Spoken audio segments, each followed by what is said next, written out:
Stephanie here with Minimalist Mom Life. Welcome back to my channel. Today I'm going to do the Q&A that I got, I think I posted it a couple weeks ago for questions, and I'm going to do it while I'm at football practice. So hopefully I am not interrupted and it's not too bright and sunny for y'all to see me, but I'm going to get right into it. So the first question is how to budget for vacations, like plan it, and then also what to do with weather changes or when you get someplace and prices are more than you expected. So I'm going to answer this from how we do things, and this might be a good way for you to do things. It might not. Every family is different. The way we budget for travel first is that we try to budget for travel every single month. So even when there is not a trip planned, we know that that is something that's really important to us, and we'll say no in a lot of other areas in order to be able to travel. So that's first and foremost. So we're not just going, okay, we are going to take, we're going to go to Great Wolf Lodge and it's going to cost $500, so we're only going to save up $500. Like, we would have more of a buffer than that should things cost more. Secondly, when we travel, we keep food costs way down. So we are not planning to eat at restaurants usually more than one time during a trip. The rest of those times we're going to be packing sandwiches and snacks for lunches. It'll be fast food or getting a Costco pizza when we go to Great Wolf Lodge rather than eating at Great Wolf Lodge. Or going out to restaurants or anything like that. So we're very conscious of our food spending. You can spend so ridiculously much on food on a trip. So we're conscious of that. And then as far as like things being more expensive than you planned, we're very aware of, are we paying for anything that day or not? So I'm using Great Wolf Lodge because we just got back from Great Wolf Lodge. We did not do any of the extras at Great Wolf Lodge. We just do the water park, and we get pizza or something inexpensive for the dinner, and we'll pack snacks and stuff like that for lunch, and then we will do the Dunkin' Donuts inside of Great Wolf Lodge. When we did our big trip to Texas, we rented a house when we were at a place for more than like a couple days, and that was much cheaper than hotels, and then we were able to go to the grocery store and cook all of those meals, except for one that we ate out with my family. But again, we're very aware of when we're eating out and when we're not. And when we went through Louisiana on that trip, we found a place where you got to hold an alligator for free rather than going to a place that you pay for it. That doesn't cost you anything. My kids playing at the pond and the park there doesn't cost you anything. On our way home, we went through Tennessee. We went and saw the Dave Ramsey and watched his show, and that is completely free. And before we did that, we had gone to Aldi and gotten stuff for lunch and had it at the park. So we're not going on vacation and going putt-putt golfing and going bowling and going on just excursion after excursion after excursion. When we were in Mississippi on that trip, we did the beach. Now, we did plan to rent jet skis for 1 hour, and that was my husband's like Father's Day present. And that was really fun. But otherwise that day, there was nothing that was costing money. The beach is free. And in Biloxi, you park for free even. So there wasn't anything cost. So just make sure that you're not taking vacation time because we're on vacation every single day, there has to be an area where we spend money to do something. I mean, there's so many touristy things in touristy areas, but you don't have to do all of them. So be just mindful of that. And as far as when weather changes, then just make changes and look for free or low cost things to do in that area, like libraries.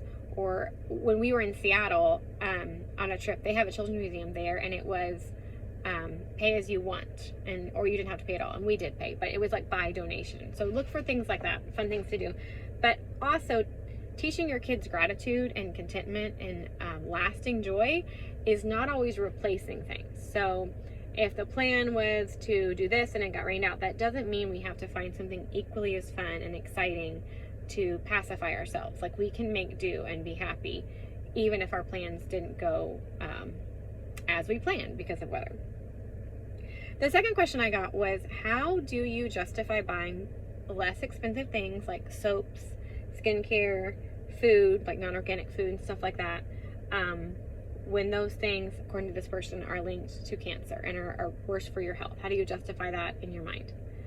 And I would back that up first, because again, she's asking me that I am not buying Dawn dish soap instead of some natural dish soap because of the cost. I mean, I guess in a way, yes, it's much more cost effective, but if I was a millionaire, I still would not be buying all of those products. So for me, I have not bought into the idea that there are really clean products necessarily and that using bleach is bad for you and your toilets. So that's just not, I'm not doing it because I think, okay, well, the non-organic cucumber is cheaper, so I'll just go non-organic. I'm just doing it because I think it's a cucumber and I think my body should eat cucumbers, and I'm not worried about whether or not it's organic.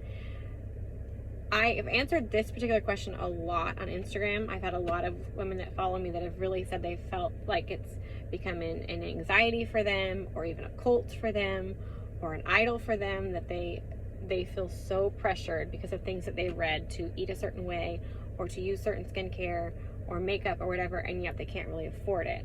Or they just don't want to afford it because they would like to travel, or they would like to give to make sure people aren't hungry, or they would like to do other things.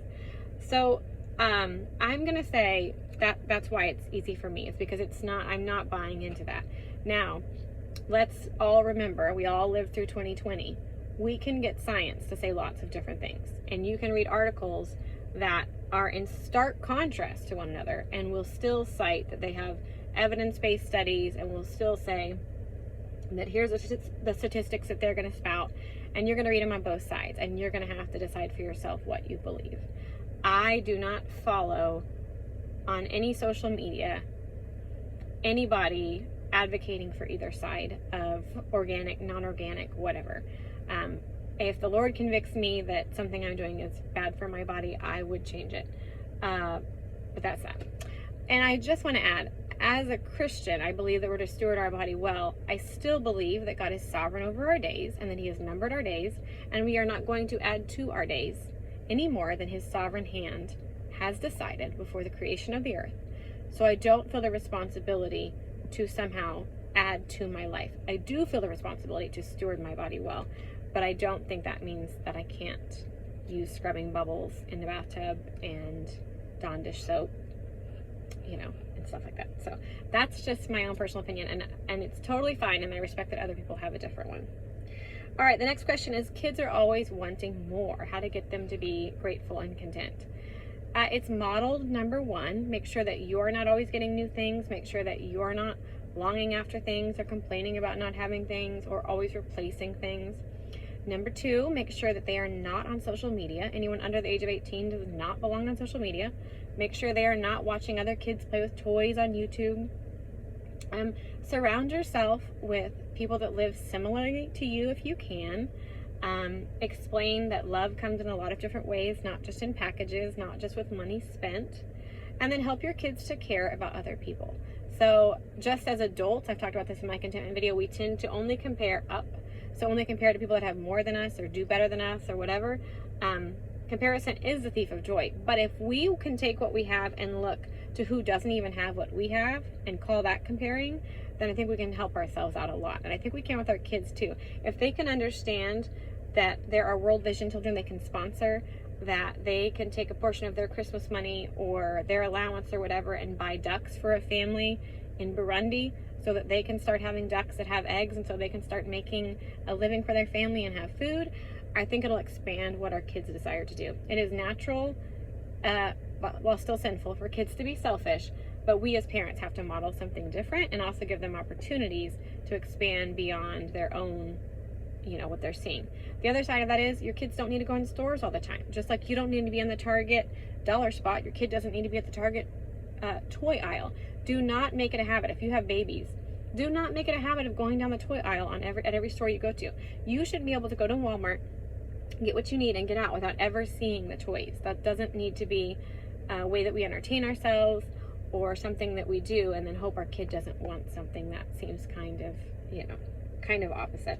All right, my last question I'm going to get to, because this is almost to 10 minutes, is how do we plan for medical bills and deductible?